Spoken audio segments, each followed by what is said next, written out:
Welcome back to the Reptiles and Research podcast. I'm your host, Liam Sinclair, and in today's episode, we are chatting to Joe Brabin of JTB Reptiles. Now, we catch up with Joe, and we ask Joe, where have you been? Where have you been? Joe just kind of built this amazing channel and then just dropped off the face of the earth. And I'm sure many of you, like me, were wondering where Joe went. So in today's episode, we catch up with Joe, ask him where he's been, what his plans are for coming back to JTB Reptiles, if he does, and his thoughts on herpetological since he's had a break from it. It's a very interesting episode. We got quite deep into the feels of herpetological with Joe and how he's feeling since he's left. And it's a really good conversation. So, off to you, JTB Reptiles. JTB? What's that about? He's alive. I am indeed. Almost. So where have you been? Where have I been? Well, how long's it been now? So I last made a video in March, I think. It was a year ago, basically just universities took over really, and real life as opposed to the internet. I'm doing earth sciences full time now, basically. So geology and basically pure geology is what I'm doing now. Geophysics, earthquakes, volcanoes, all that stuff's my bag now. I moved away from the zoology side, and that just takes up all my time, and the time for making YouTube videos is just gone. Yeah, I mean, you see so many people in your comments like, where have you gone, man? Where have you gone? And he's off playing with rocks. That's what he's doing. So what made you shift away from like doing like things animal based and zoology to being more like geology and stuff? Well, I'd always wanted to do zoology, right? I mean, when I was younger, I'd thought about paleontology and so on. And when I went to university, the plan was to do zoology. But I had an option in first year to do earth sciences as one of several options instead of physiology. And because of the paleontology side, and I'd read some books by Stephen Jay Gould, which I thought were really interesting, I thought, oh, go on, I'll do that as an aside instead of physiology, which is the accepted choice for wannabe zoologists in doing that course. And the first year was brilliant. And then second year, it just sort of, two things dawned on me. The first being that there's no money in the side of zoology that I wanted to have done. And two, that if you really want to make progress in it, you've got to be an applied mathematician, which I was not. I like maths, but it's not what I've been taught or trained in. So that left me with a big decision of, do I actually want to carry on doing this? I had a major panic where I was thinking about leaving uni, starting again and doing the physics or maths somewhere else, and then maybe ended up in biology in the end, applying that stuff. But I kept the earth sciences going in the background, and then we went on a field trip, and because the earth sciences I'd done was all the non-mineral based things, basically. I'd left those options because they weren't relevant to zoology at all. But we went on a field trip and did some of that stuff, and I thought, this is actually really good. And then, so what I ended up thinking was, I'll stay and I'll do part maths, part geology, and then I don't have to restart my degree or anything. But we went to the Isle of Skye in Scotland and did 2 weeks there training to do geological mapping.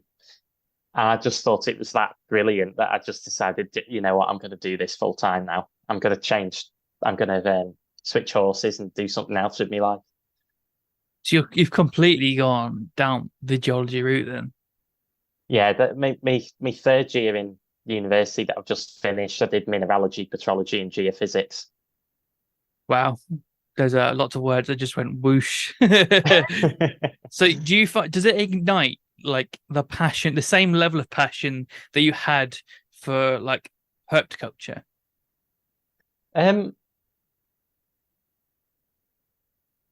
That's an interesting question because it's so different. I think what I've always really enjoyed being a bit of a nerd, I'm not gonna lie, is finding things out and developing understanding of things. And I guess with zoology, I felt like I was at the limit of what I was ever going to do with that, and it like lost its glitter. Um, but geology's still got that. There's so much stuff in it people don't understand that it's got a big attraction. And I don't know. I guess I've sort of you're probably a bit the same in terms of being a sort of a naturalist in terms of interests. Anything in the natural world gets me interested, and geology falls into that remit as much as animals do, you know. Yeah, it definitely does. I mean, I live down by like the Jurassic Coast. We go down like Lyme Regis all the time, going fossiling. And you look on, obviously, you look at the cliff, and you see all the like the sediment layers going up. And that is just like incredible. And it's just it doesn't matter if you even like have like a massive understanding in it. If someone is just interested in nature, it's still like really, really exciting. So I can imagine if you like Yeah. really understand what every layer is, you're probably like looking at that like, wow. So when you say you felt like a sort of like a glass ceiling almost for like zoology. In what way do you think that is? Well, like I guess I am extremely cynical, and what sort of I've come to realize is I liked evolutionary biology the most. Um, Sort of cell biology and all that I did because I had to. Towards the end, because I did cell and developmental biology as an option in second year, I actually come really to enjoy that more. But the sort of pure zoology, it felt like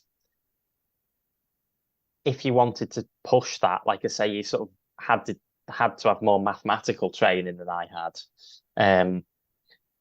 And if you didn't have that, then a lot of papers and things I'd see were just applications of things that they were just more examples of other things that other people had already worked out. And I really enjoy understanding new things and just finding new examples or putting things together into a statistics package that a mathematician's made didn't really appeal to me anymore. So you almost want to be like at the front, trying to find new things out rather than being like lagging behind and just like following when new directions come up. When people are like, you want to be the trailblazer rather than the one following behind almost. And you felt like there was like a limit that you get forward in the zoology because you're doing other things like inputting things that have already been preset for you. To an extent, but I think more like if you already understand the theoretical basis of something, say for example, I used to really like, I still do, cladistics and taxonomy and things, and the idea of working out what organism is most closely related to what, was and still is appealing. But at the end of the day, if you just keep doing that, then are all the papers I might have ever published if I'd gone down that route, would they just be, we've done these studies and took these samples and we think this is more closely related to that. You know, it's very good work. It's very interesting, but it doesn't really involve the new flavor of understanding that I get excited about, you know. It's not as impactful. It's just kind of reshuffling. Yeah. I can understand that. So obviously, in terms of reptile keeping, then where do you stand with keeping? What's your relationship with herpetoculture nowadays? So I've had to take a big step back from it because I'm just away from home that much. And when I'm near home, I'm busy. So for example, summer 2020, I spent 2 weeks doing that mapping training thing. Then I spent a month in Northern Ireland doing my mapping project. And in between that, I'm like studying and catching up studying. And then at university, I'm busy. And then this summer, like I've been to different places, and it's just reptile keeping's expensive. And if you're not at home to enjoy it, it's sort of, you start to think like, what's the point? And even when I am at home, I don't have the time.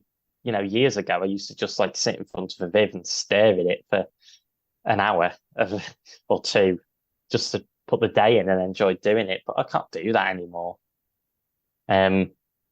So yeah, most of me things I've sold. I'm left with 2 leopard geckos, my corn snake, a dart frog, and a few day geckos, because they're all dead easy to keep, really. So when I'm away, it's no issue for my parents to look after them. And everything else that I've sold, moved on. It's just the Wow. way it is. Real life hit, eh? Yeah. Do you ever think you'll come back to it at the same intensity that you did before, or do you think you've stepped away from it now? I mean, never say never. Um, I don't think I doubt I would ever have as many animals as I did again. If I'm keeping in the future, it'd probably be like a small number, probably like what I've got now, or even less, like 1 or 2 animals in just really big enclosures. Yeah, It's less effort, and I think you get more out of it personally. yeah, I completely agree with that. Like at the moment, I've got a hard limit on myself, and everything's going in like 7-foot vivs. Every single one of them I've got is gonna be in a 7-foot viv, and I'm like, right, then then I'll be happy. I'll never be happy, but you know what it is. You know how it Yeah. is. You can never do good enough. Yeah, it's just Yeah, on that topic actually, so I had some collared lizards. I had 3 of them and a hatchling that I bred and kept. And they were in a 5 by 2 by 2 foot viv. The collared lizards have gone because they ate too much. So it was just too much work for when I was away. And very expensive. So now they've gone. The 2 leopard geckos I've kept are in the 5 by 2 by 2 foot viv. And it's just brilliant. It just is brilliant seeing them in that space. I don't think there really is a limit. There's not a limit of how big you can get. I mean, I've had someone on the podcast had their one leopard gecko had an entire room to itself, and its basking spot was 4 by 2. So this leopard gecko's basking spot within its bigger enclosure is like the same size as people will put like a bearded dragon in. And I was like, I was like, do you ever think about getting anything else? She's like, I don't need anything else. And I'm like, such a healthy state to be in. Yeah. Well, until it takes up the whole house. Yeah, well, and until like You don't want a mortgage for your leopard gecko. a whole second house, yeah. But what's interesting is she leaves the door open and he doesn't leave. So it's got to a threshold of I've got enough space now. I don't feel like I need to get out. Whereas Laurie as well, or Torini, does the same thing with like some snakes was asked to come out and like free roam, and then when she upgraded them, they stopped asking. So for that individual animal, there was a threshold of minimum space they wanted, and then they were like, ah.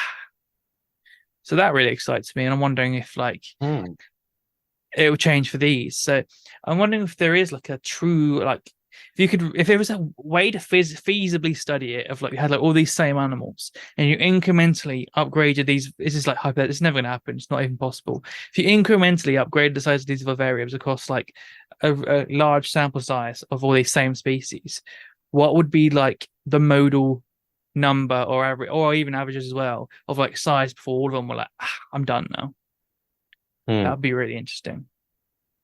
Well, yeah, but with the leopard geckos in the 5 by 2 by 2, they still ask to come out. And the Really? female hasn't, but the male has. Yeah, he doesn't.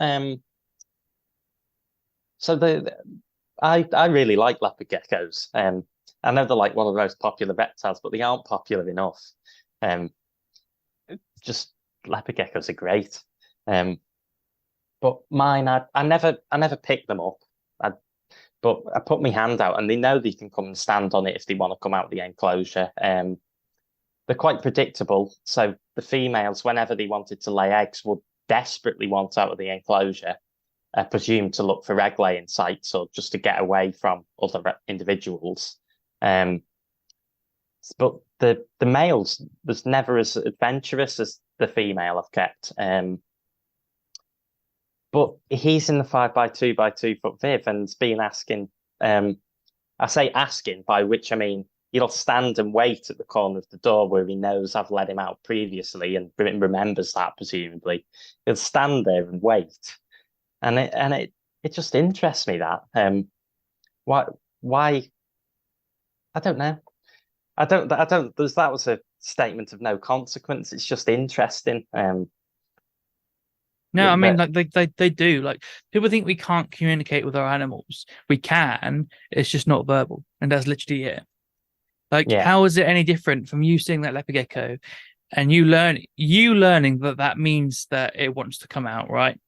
But then it's also learned that if I stand here, he will let me out. So you two have communicated just in like a non-verbal fashion. How is that any different from the way that you communicate with a dog? Most people will be like, yeah, you can communicate with a dog. So there's this whole world of herpetoculture that's just still not explored yet. But yeah, it's funny, to be honest, because I've just said all that, forgetting that I'm talking to sort of the hobby, because I spent that much time out of the social region of the hobby, and just with myself, that I just naturally say that, oh, my leopard gecko's asking to come out, because it feels so natural. But then they remember, like, the general view is that reptiles are stupid, isn't it? That's not true. yeah, there's a lot of long-held old things being like clinging on to, and there's a lot of internal stuff. The psychology of reptile keepers is very interesting. Like, I had this argument with this king snake keeper recently, and he's like, "Oh yeah, light stress king snakes out," and I'm like, "Well, clearly they don't, because mine are only on 1/3 of the vivarium. If they don't want to be in it, they won't be, and they sit right out and just bask." And he's like, "Oh, it's stress causing. It's stress causing." So he's been provided proof of the fact that that's not the case, but still was like, they're stress causing, because, and I've thought about it for a while, it's either you've been doing it for 30 years and you have to option one is either you have to accept that you've been wrong and you've been stagnant and your care has basically been shit for 30 years, and then you have to realize the fact that you've done that, and all this like self-image and self-worth of like this value you place on yourself as this expert on king snakes, suddenly all of that crumbles if you accept that premise. So rather than accept that and be able to grow and get better, the option two is just denialism, just this cognitive dissonance of like, no, it's not possible, that they're just machines, especially when you're the older generation as well. Back then, when they were coming up and they learned everything that they thought they needed to know about herpetoculture and reptiles, it was dumb, food, water, breeds. And then they've like got to this level, stopped, and then just carried on just like breeding, but not learning, because they feel they've learned everything there is to know, because there's a ceiling to what the animal's capable of in their mind. So the option two is like, denial can't possibly be true, so just blah, blah, blah, blah, blah, even to the point where you can't accept like proof in front of your face. Mm. You get a psychology student to do some thesis on reptile keepers like that. I think they'd have an interesting time, I reckon. Yeah, definitely. Do you miss it at all? Do I miss it? And what aspect of it? The social side of it all. The social side. Yeah. So, explaining things to people. I mean, I hate to look back at me old video, well, any of my videos now, because it's just embarrassing, really, isn't it? Looking at yourself when you're younger. But then and now, I really enjoy explaining things to people. So something I did last year is I did some volunteer tutoring, volunteer tutor day level biology and GCSE chemistry, and like the chemistry in particular, I absolutely love doing that, teaching people, and doing that on YouTube it's just fantastic. It takes up so much time and mental effort to get a coherent view across, explained well in 10 minutes, with a team of one. I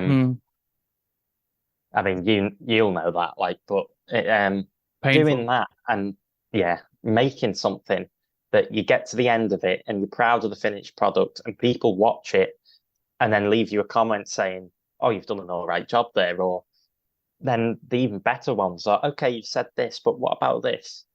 And then you have to explain yourself and answer that, and all that side of the social aspect of the hobby, I really enjoyed it. What I enjoyed less so is the dogma, of which there's rather a lot in reptile keeping. I do not miss that at all. And I don't miss reptile keeping's fair share of lunacy. It is lunacy, yeah. I was saying this to a friend on the phone the other day, that almost brand new keepers are, in a way, better keepers than long-standing, done it for a long time keepers, because their perception hasn't been altered by dogma and brainwashing almost. So like when you think of like, oh, I've got this lizard, okay, definitely, surely you need some space. That's natural, right? Or you see animals in the rack, and you're like, surely you can't put those in there. Any normal person that's not a reptile keeper would be like, you can't put those in there. What are you doing? Like, and then the keepers are like, no, because they like tight space. And then they're like, all this dogma comes out, and then like this person gets shaped into, just forced into these narrow lanes of thought. It's like, you ever think this way or this way. Because the other option is like, well, not the other option, doesn't make sense. But the other thing I considered is, why is it when a shop sells like a raw python, they're like, if you're keeping it in a vivarium, you have to have it in a 4-foot minimum, otherwise we won't sell to you. But if you've got them in a rack, you just take it. How is it, if it's in a vivarium, there's a minimum standards, but if it's in a rack, so is the minimum not 4 foot? So that even just like dramatic lanes like that, where that lunacy is acceptable, I almost feel like the people that are just coming into it, who are still thinking with common sense and haven't got all this nonsense forced and like brainwashed into their head, are thinking more clearly than those who have been doing it for a long time. Yeah, I mean, I think my personal view on them, if you could rank a keeper, then a better keeper is one who is willing to change their opinion. Mm-hmm. And the more, well, willing to change it in the face of fact or evidence, which is not the same as competency or ability. The two don't necessarily go hand in hand. And experience does count for something, but yeah, of course, just the common sense to go, that shows this, therefore I will do the following. It's just, if you're doing that, then you're a good keeper, more or less. More or less, yeah. And if you can't do that, like, you need to go back to the drawing board, yeah. So you don't miss all of that then. No. Yeah, it's not fun. It sometimes you get really down as well, because sometimes you just get so depressed over it. Like, what is wrong with these people? And you're just saying like, yeah, we can look after our animals really well, and everyone's like, no, rah, rah, rah. And then you get someone phone you whilst you're in the car saying, we're gonna sell information of where you live to people, they're gonna come beat you up. Like, that's my life now. Like, the ones Ellie, my girlfriend, got like a phone call like that, which was ridiculous. So Jesus Christ. Yeah, it's like you've suggested I should use a light bulb for the physiological development of my snake. Therefore, you deserve death. No, I don't miss that side of the hobby. No. Yeah, it's very strange. Did you experience anything like that? Not particularly. I had quite a bit of sort of hate type stuff, but I think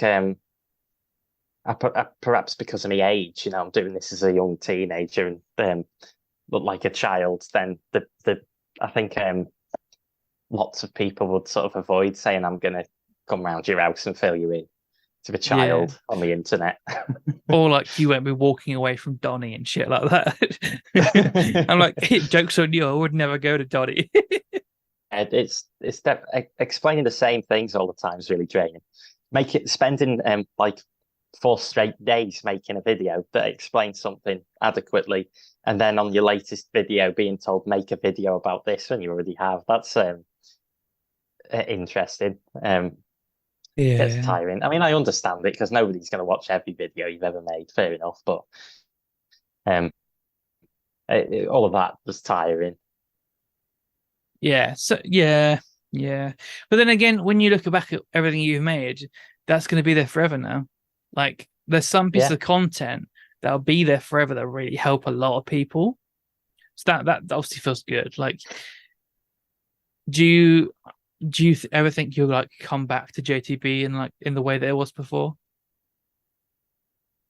I wouldn't at the minute, because my enthusiasm for that stuff's just gone. I enjoy keeping a couple of animals I've got for myself, but all that side of it, I've just not got the time. I'm interested in other things. I want to do different stuff, which is just the way life goes, I suppose.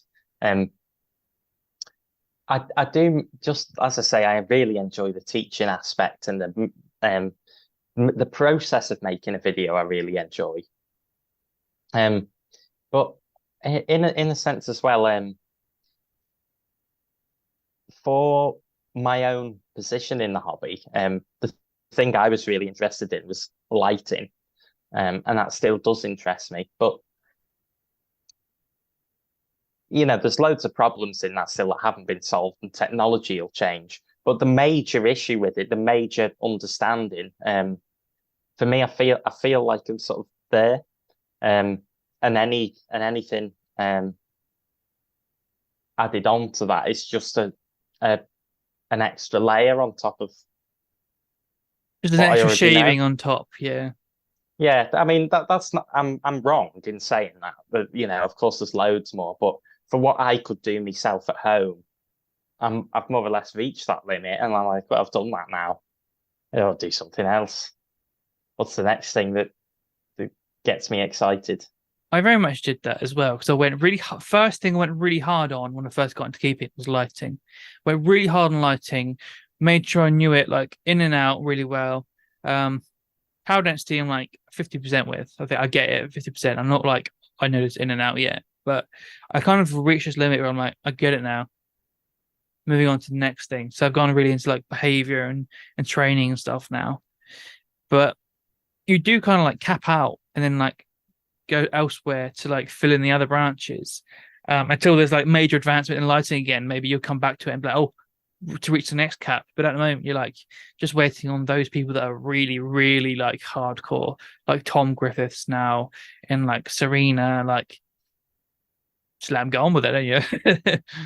Yeah, but I mean, like, I guess there's a limit to what you can do sat in your house. A lot of stuff we need is the technological development and people in labs doing proper experiments. And I guess you could say to me, oh, why didn't I stay on that route and do keep on zoology and get funding and do studies? But then, like, that is your whole life dedicated to one problem, which has like no consequence to society, zero pay, and you're never going to take it that far. It's all very good, but it's I don't know. I think there are grander problems to be addressed that take me fancy these days. Yeah, I mean, I think I'm just too idealistic and stubborn to give up. That's me. Like when I say I'm like literally through and through like reptile welfare, like literally like wake up on the brain, go to sleep on the brain, like it's probably a bit obsessive, but no one ever did anything that wasn't obsessed. No. So hopefully I'll stick around. I mean, like now that this has become a job for me, maybe I'm just in it for the long haul now because I'm just like, I'm in. If that makes sense. Well,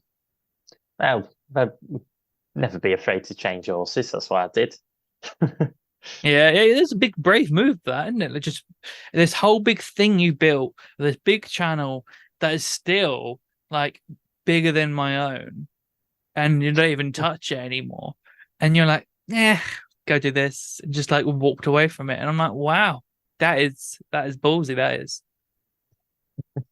Yeah, I did have a moment at this, like 2 weeks into third year. I was thinking, good God, what the hell have I done? I've bitten off way too much. I can't chew this. Because like I say, there were two Earth Sciences options in second year. I did one of them, and then what I did in third year was the options that follow on from the one that I didn't do, really, and had to do the catch up on top of it. And I was thinking, oh my God, I should have just stayed doing zoology. But I'm glad I've done it. So have you got your degree now? Yes and also no, because I'm staying on for a fourth year, and it's like an integrated masters. So for means of staying on to student finance, the way the uni does it is if you're going to stay on to the fourth year, you don't graduate in third year, because then you class as like a postgraduate and you don't get the same finances. So it's just better not to graduate. So no, I haven't graduated, but yes. So if you were to drop out now, would you still get your bachelor's? Yeah. So you're on like progress to get your master's essentially. Yeah. So how long have you got left before you like finish your master's? A year. So I'll start well, I go back down on the 30th of September and then finish sometime in June. It feels like everyone around me's got a master's. My girlfriend's got a master's. Her entire family's have masters. Joe's got a master's. I'm like, I don't need to get a master's. I might fail it. Yeah, don't worry. Nah, you won't. We know what you're like. We know what you're like. You'll get that master's. No problem. Yeah, I was gonna do it like at University of Edinburgh, like do like animal welfare as a master's, but it'd be a lot of like farm animal stuff mixed in, I suppose. But it means to an end, isn't it? Like just crafting, just get as educated as possible. I mean, you can only educate people. I mean, you can only bring people up to the level that you're at. So you also have to like be driving forward in your own learning to be able to even take people further. The Mexican black king snake's having a bit of a say hello. I've been watching him/her. Yeah, she's quite a nice one. I'm going fully into king snakes as well. Just going all out on king snakes. I've got royal python now. Oh. Yeah, she's big. She's way too big, actually. I got a 4-foot Viv, and I was like, it was the shop that I worked at, and she would just push her nose trying to get out this rub constantly. And then when you'd open it, she'd come out and roam, and like you'd handle her and things like that. And I would put out like ladders and like, adjacent ladders stood up on like their ends, so she would crawl around these ladders and this climbing frame and stuff. And then she just never wanted to be in there. Like for an entire year, the rub was right next to the till, so like you just saw this snake just constantly trying to battle to get out. And I was like, I'm taking this snake. And I put her in a 4-foot Viv, and I got her home, and I realised she's 4.5 foot. So now I'm like, okay, need an upgrade, 7-foot Viv.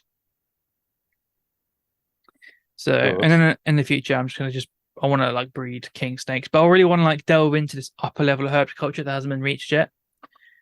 So I've got so many ideas that I want to do.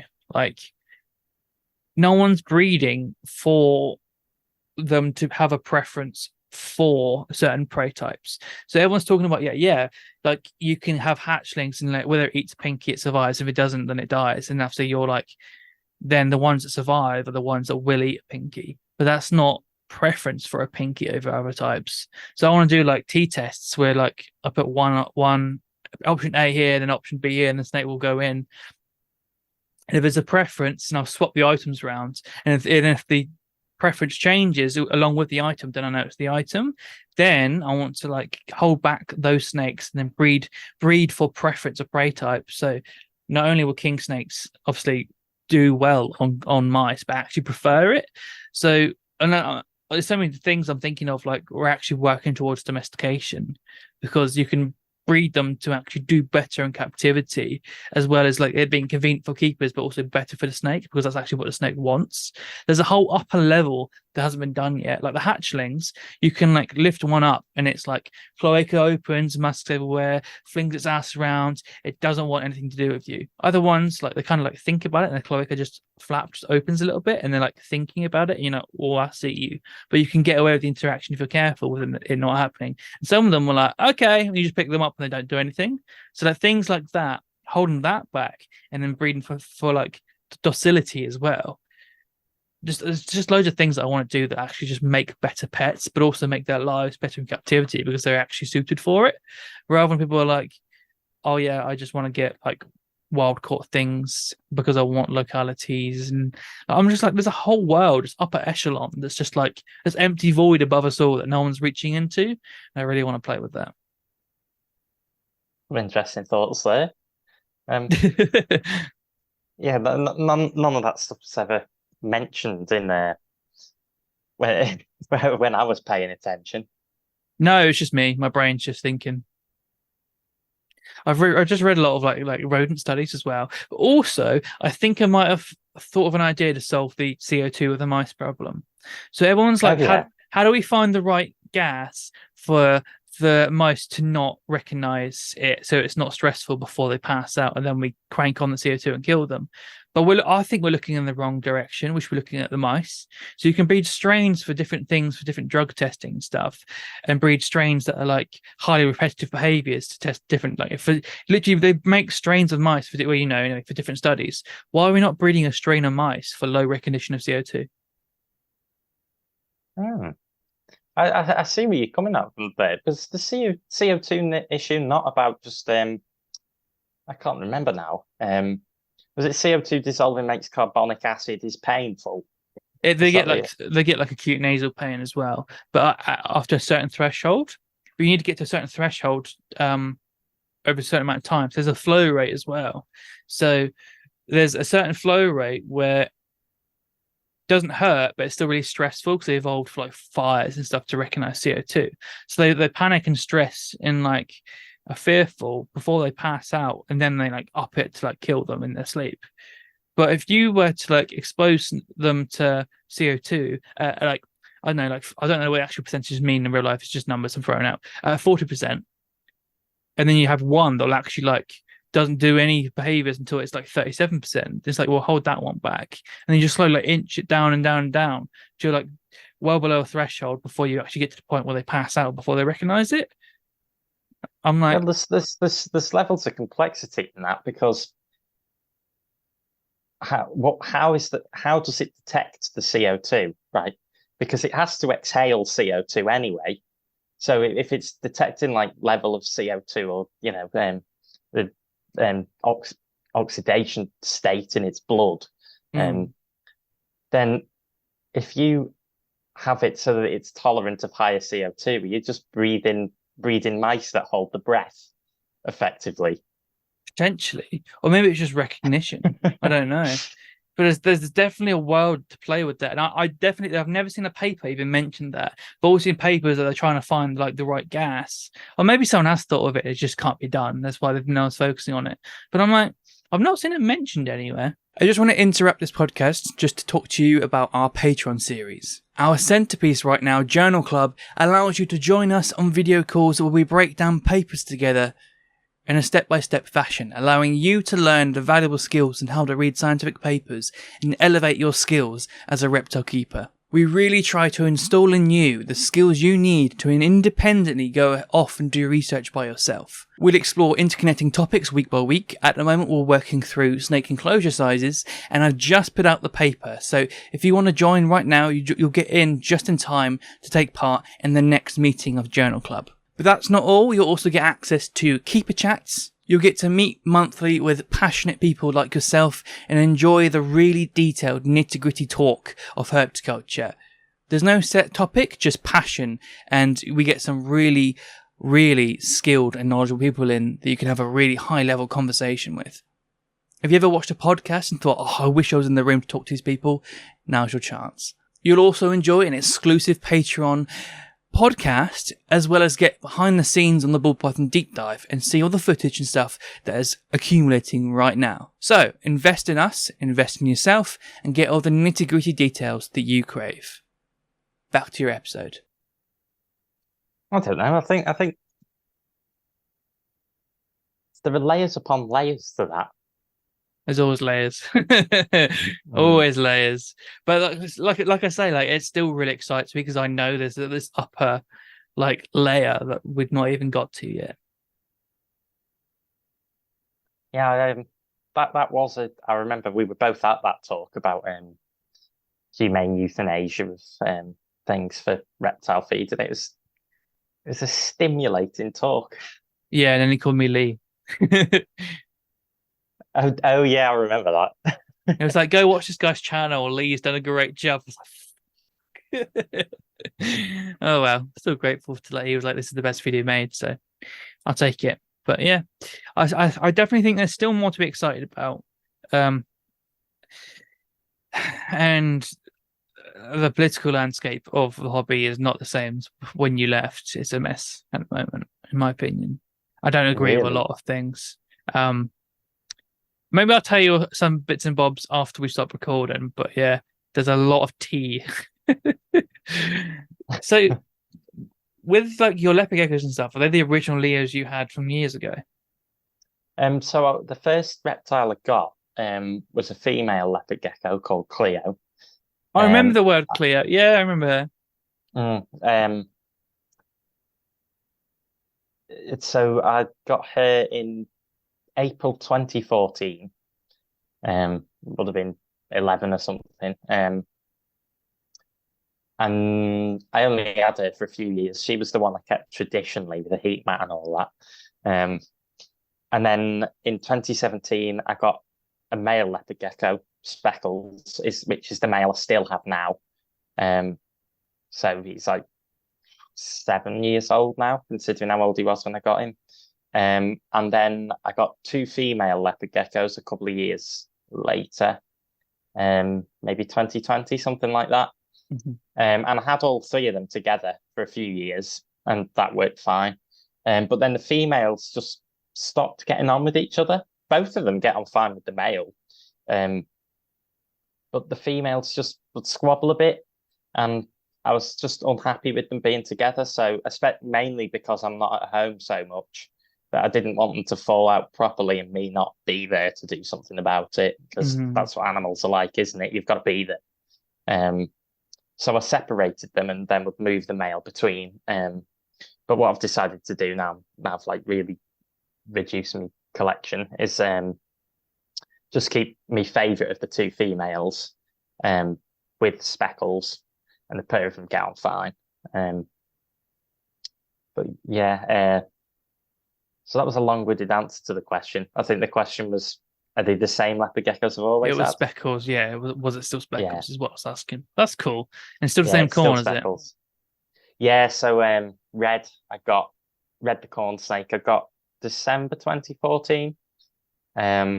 So how old is he? He's 9 now. I'm just trying to think when he was hatched. Yeah, so he's 9 now. Wow, it's gonna live a long time. Yeah. We went to a friend's house the other day, and he's got this corn snake that's like 30, and it's not even had like UV, and it's just on like a ceramic. So you can imagine what yours has had with like the proper lighting, how long it's gonna live for. Yeah, well, it is. In the start of my hobby, starting out with heat mats on thermostats and that being it as heating, because it's what everybody said. That did remarkably badly for me, compared to how so many people do it. But it's just like my corn snake, I kept like that for the first 6 months, and he like never kept food down. And then I think I still had him on a heat mat for a while after that, and there was like a 7-month period when he just didn't eat at all. And then after I moved him into a bigger vid with a ceramic heat emitter, when like it's actually warming up the air in the enclosure, that did make a big difference. And he did a lot better then. The first leopard gecko I had a heat mat and did not really do too well with that until she had a vid with a ceramic, and then she did a lot better. And then I moved her back to a heat mat, and then she died like after a year of like just stopping feeding and not seeming right. So yeah, I seem to like do really badly with that, and perhaps inexperience didn't help. But I would never keep like that again. God no, light bulbs all the way. Yeah, I don't even want to do that for like hatchlings. Like, I know some people try to justify it with like, oh, it's only temporary. I'm like, is it? Because temporary is subjective. Like I will say, like, if an alien abducted you, no, let me just rephrase that. If an alien abducted you now, Joe, and you were taken, you're put in this like cage, and you had like these aliens were looking at you, and then they were going past, and someone like banging on this glass, or they were picking up this tub, and they were like tracking food in. You'd be like, "Am I in a zoo? Am I in the farm? Am I in a pet shop? Am I in like some sort of wet market to be eaten?" Like you don't know, or even like, am I going to live here my entire life?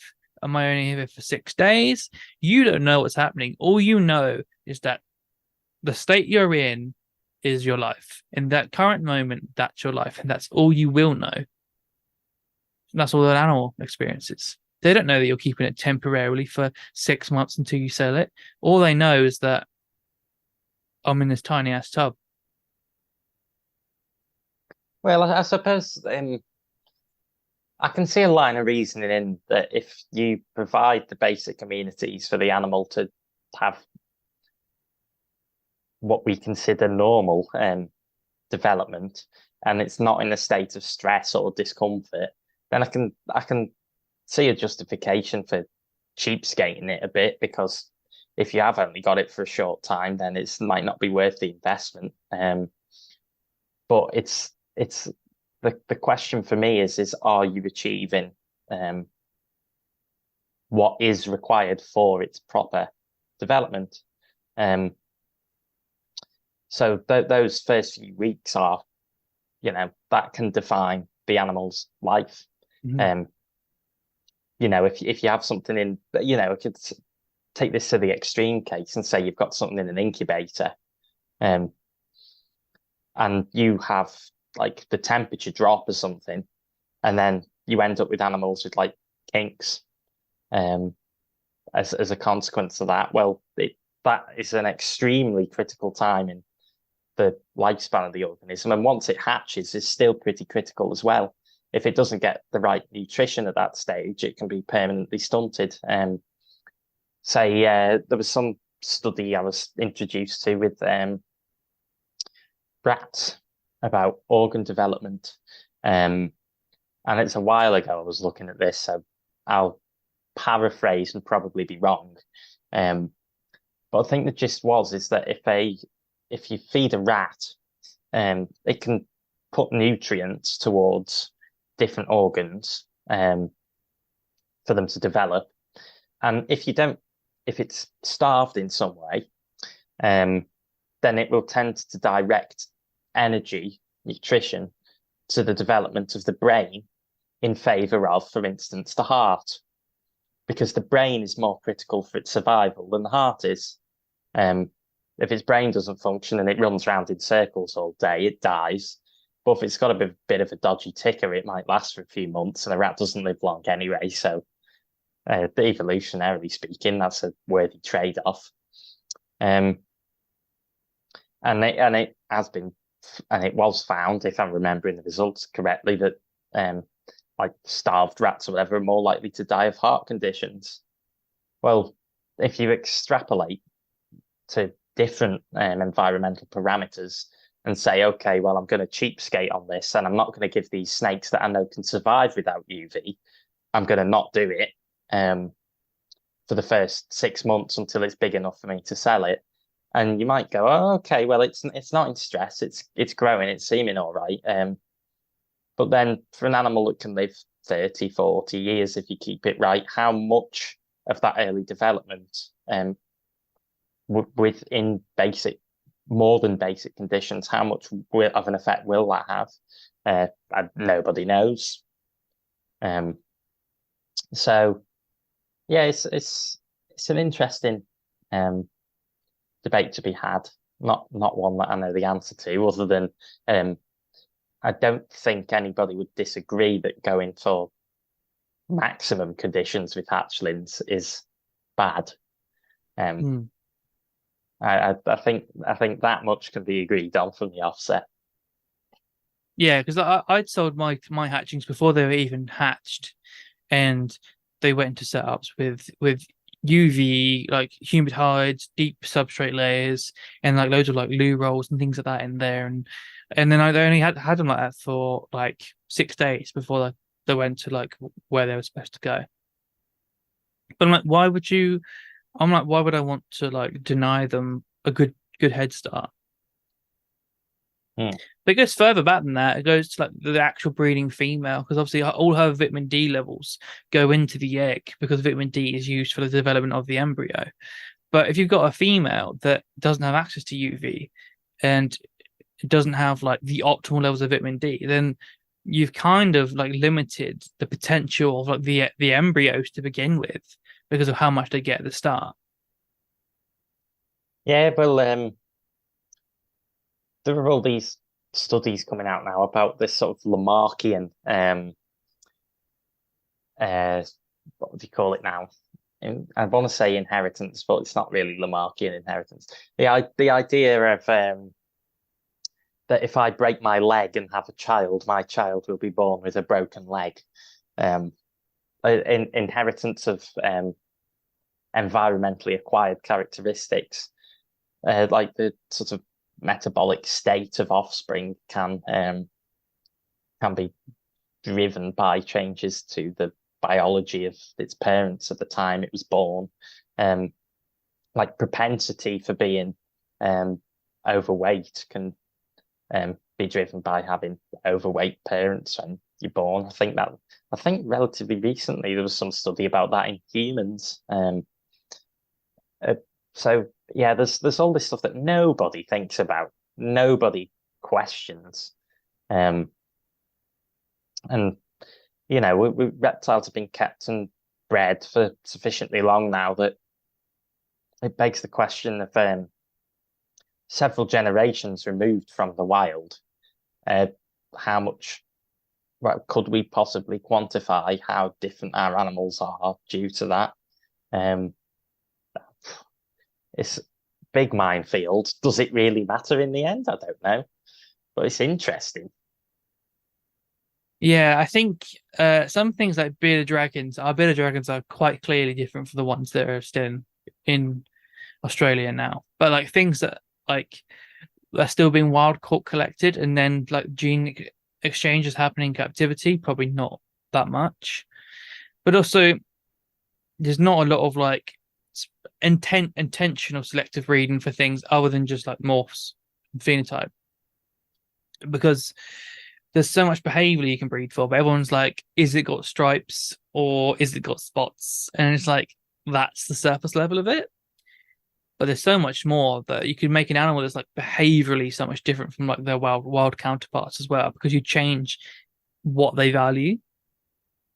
Hmm. Well, what was that? You were aware of the what was the name now? The silver fox experiment in Russia. Yeah. Yeah. So things like the floppy ears and stuff came all of them changing a different color. It was something to do with like tameness was linked to melanism or something, that wasn't it? Like they were like Yeah, that's the one. intrinsically linked. It's But there's a sort of also domestication syndrome. That if you look at like cattle and dogs and cats and chickens and well, maybe less chickens, but the others, sheep, pigs, there's sort of so you seem to find that compared to the wild animal, the colours are sort of more blocky. Think of like I don't know, a Gloucester old spot pig versus a wild boar. There tend to be lighter colours and more simple patterns, but then also, floppy ears and curly tails and so on. And the behaviour is changes in similar ways, being more amenable towards people. But yeah, it's It's interesting. There's a guy at Sparshot who ran like the rodent handling thing, and he was doing this mini experiment because there's also a snake keeper, and he was like, anytime like a mouse or a rat it was a mouse, bit a student, that was fed to a snake. So the only ones that weren't like, basically, is that if you bite, you're dead. So, but he was breeding them for like non-biting essentially, and what happened was they all ended up black. So started off with white mice, and just for breeding for non-biting, the entire population ended up black. Hmm. It's really interesting, Well, isn't it? there's several things there. It could be causal, or it could just be a correlate. Yeah, it could Um, just be like obviously like what's it called? Foundation effect of like there's certain amount of these yeah. genes, and they just happen to be like the ones that didn't bite also were like higher frequency of this, and then became more homogenetic and blah blah blah blah blah. Yeah, it could be, but it's always so interesting that it happens in every other thing as well. Like things tend to get more melanin the tamer they get, which is weird. But it's also why like leucistic Texas rat snakes and stuff are so neurotic. Like there's a lot of white things that are like highly strung. Like the champagne ball python, that's really, really like flighty and stuff like that. So I think there's more to learn. We definitely don't know. Hmm. See, there's still Always more things to to get excited about. learn. Yes, no, I'll give that the genetics is very good. That was one of the things I could have done that. Probably a more sensible decision because cell biology ended up being the thing I did the best in first and second year. But then I just completely dropped it. I could have done genetics instead, but then I don't want to work in medicine. Fair, yeah, fair. I think there wasn't really like a world where you could make this job out of herps culture, apart from YouTube and what we were doing.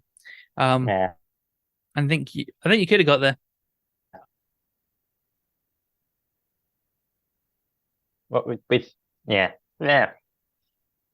Ifs and ands and pots and pans. Fair, fair enough. So plus, like, yeah, what does it matter? If you look at your social blade stats, you're still gaining like 5 subs a day. Really? Yeah. How many am I on? Uh, what are you asking me? I've no um, idea. 10 point something. You've hit 10K, I've got 10 subscribers. 10,000 subscribers. Oh, really? Oh wow, I didn't know that. Yeah, I was annoyed because I was like, can't wait to get like stories and stuff when you get to 10K, and then by the time I'm gonna get there, they've already removed it. They removed the feature before you even get to it. Don't know what it was. It's the same as like that Jensen's Reptiles where you got to like 17,000 and just quit. I'm like, really? Yeah. Yeah. Wait, trust me, you'll get lured into rocks one day. Substrate, that's what it is. Yeah. Just take the substrate and just go back one step to when it was still a rock and it hadn't been eroded and you're golden. So you're gonna get a raw python because it's pet rock. Ooh, Yeah, smooth. yeah, yeah. I don't mean that. I'm sorry.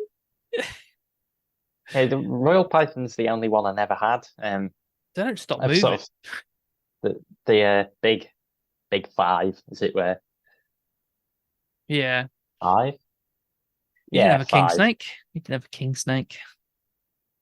Yeah, I'm thinking like bearded dragon, leopard gecko, crested gecko, corn snake, Royal Python. Probably the Yeah, I'd say yeah. king snake's in the 10. I think it's periphery, but up there. Really? It used to be in like the 80s and 90s. It was like king snake. That's the place to be. I But was just dead back then. they've somewhat dropped off, but I swear to God, I'm going to bring them back. Just you. Yeah. Nice one. Yeah, I've got plans. I bought a domain kingsnakesandmilksnakes.com. Don't know why no one had that, but okay. So I've got plans with that, but got too many plans. Sounds like it. We're going to Ghana next year, hopefully. How long for? Well, it depends how much money we have. Need to properly literally look into the cost of food and everything, but a week to 2 weeks. Like it's meant to be 2 weeks, but if things are really tight money wise, then a week. We had that were like, yeah, we'll give you $5,000 to go, right? I was like, cool, yeah, and they're like, yeah. We had a whole entire meeting about it, like Zoom call. They're like, yeah, we're doing it. We're just gonna make sure we have that in the marketing budget and get back to you. We're definitely doing it. Right, cool. Month goes by, and I'm like, they haven't said anything.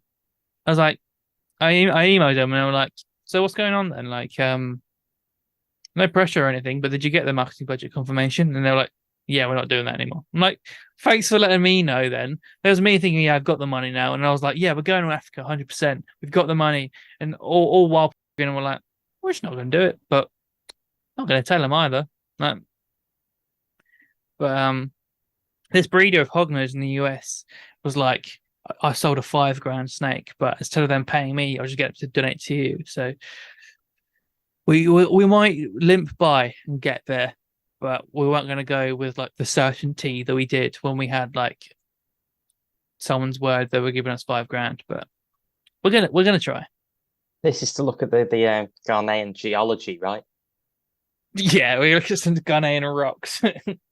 Oh, I don't know what we've got there. Could be interesting. Lots and lots of pet rocks. Mm. Apparently, yeah. Apparently, belonging around. What time of the year are you going?